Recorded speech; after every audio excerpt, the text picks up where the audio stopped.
আমাদের সকলকে ঐক্যবদ্ধ থাকতে হবে। বিএনপির প্রত্যেকটি নেতাকর্মীকে ঐক্যবদ্ধ থাকতে হবে, এবং বিএনপির সর্বোপরি দায়িত্ব হচ্ছে আমরা গণতন্ত্রের পক্ষের প্রতিটি মানুষ বাংলাদেশের, আমরা গণতন্ত্রের পক্ষের প্রতিটি সংগঠন, প্রতিটি দলকে আমরা ঐক্যবদ্ধ রাখার চেষ্টা করব। এবং আমরা যত বেশি ঐক্যবদ্ধ থাকব, তত আমরা দেশকে সামনের দিকে এগিয়ে নিয়ে যেতে পারবো। আপনাদের মনে রাখতে হবে, একটি কথা আমাদের পরিষ্কার মনে রাখতে হবে, বিএনপি 1975 সালের পরে যখন দেশ ভেঙে পড়েছিল, এখানে বহু মুরব্বী উপস্থিত আছেন, তাদের মনে আছে 75 সালের পরে দেশ যেরকম ভেঙে পড়েছিল, দুর্ভিক্ষে ছেয়ে গিয়েছিল, দুর্ভিক্ষে লক্ষ লক্ষ মানুষ মারা গিয়েছিল।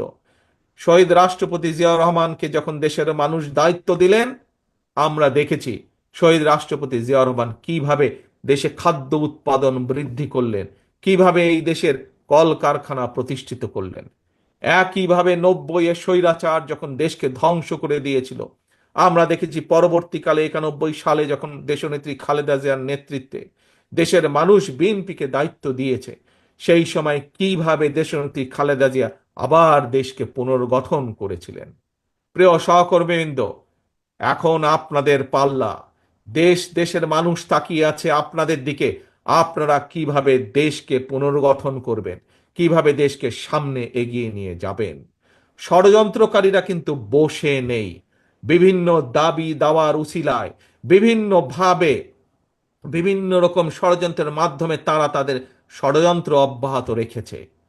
এই ব্রাহ্মণবাড়িয়া সহ সারা বাংলাদেশে আমাদের লক্ষ লক্ষ নেতাকর্মী গত 15 বছর অত্যাচারিত হয়েছে, নির্যাতিত হয়েছেন।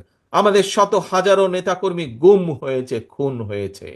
কিন্তু বিএনপি থেমে থাকে নাই। বিএনপি জনগণকে সাথে নিয়ে, মানুষকে সাথে নিয়ে আন্দোলনকে এগিয়ে নিয়ে গেছে। আলহামদুলিল্লাহ, বাংলাদেশের জনগণ ঐক্যবদ্ধভাবে, একত্রিতভাবে গণ অভ্যুত্থানের মাধ্যমে 5ই আগস্ট স্বৈরাচারকে বিদায় করেছে। এখন কাজ একটি, লক্ষ্য একটি, কথা একটি, দেশ পুনর্গঠন করতে হবে, দেশকে গড়ে তুলতে হবে, দেশকে সামনে এগিয়ে নিয়ে যেতে হবে। তার জন্য আমাদেরকে ঐক্যবদ্ধ থাকতে হবে। আসুন আজকের এই সম্মেলনে আমরা প্রতিজ্ঞা গ্রহণ করি, যে কোনো মূল্যে আমরা বিএনপির প্রতিটি নেতা কর্মী আমরা ঐক্যবদ্ধ থাকব। কোনো সমস্যা হবে, কোনো বিষয় থাকবে, আমরা আলোচনা করব, টেবিলে বসবো, আলোচনা করব, টেবিলে বসে আলোচনা করে আমরা সমস্যার সমাধান করব, কিন্তু আমরা ঐক্যবদ্ধ থাকব। আজকের সম্মেলনে এটি হোক আমাদের প্রথম প্রতিজ্ঞা। কি আমরা এই প্রতিজ্ঞা নিতে পারি? আমরা যে কোনো মূল্যে আমরা ঐক্যবদ্ধ থাকব। আসুন, এটিই হোক আমাদের আজকের প্রতিজ্ঞা, এটিই হোক আমাদের আজকের শপথ।